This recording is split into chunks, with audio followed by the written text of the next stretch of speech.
You can learn a lot from the world's great leaders, Gandhi, Mandela, Cleopatra, and closer to home, Doris Kearns Goodwin has written gobs of best-selling books about U.S. presidents. She's won a Pulitzer Prize. She even mines all that history for a masterclass on leadership. I'm going to talk about the fundamental skills to be a great leader. And now she's the executive producer of History Channel's three-part miniseries, Washington. I will faithfully execute the office of President of the United States. It's such a wonderful time to be looking at the leadership lessons that we can take from George Washington as we are at the stage of electing a new leader. Yep, Doris Kearns Goodwin and her gargantuan brain are running down leadership lessons we can all learn from our first president because, let's face it, he's not the guy to ask about oral hygiene. For starters, develop your emotional intelligence. That's an instinctive thing I think you learn, that you have to share the burdens as well as the glories with the soldiers. Emotional IQ is an empathy honed by walking in your colleagues' shoes. He did understand the importance of a leader sharing the hardships. I mean, there's 6 years he goes away from home and never is able to come back, and he shared every moment with the men. It's best communicated with actions, so when Washington's given water,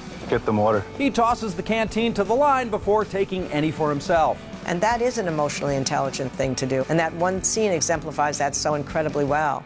Next, they're gonna happen, so be sure to learn from your mistakes. He was pretty cocky at the beginning, but like many great leaders, he learned from experience that he was going to make mistakes, and he had to eventually take responsibility and be humble about what was happening to him. Washington's early losses informed his later victories and taught him to see 3 moves ahead. Over time, he just grows. I mean, that's the most important thing you see about any leader, that if they can take responsibility and learn from their mistakes and figure out if plan A doesn't work, then he always has a plan B.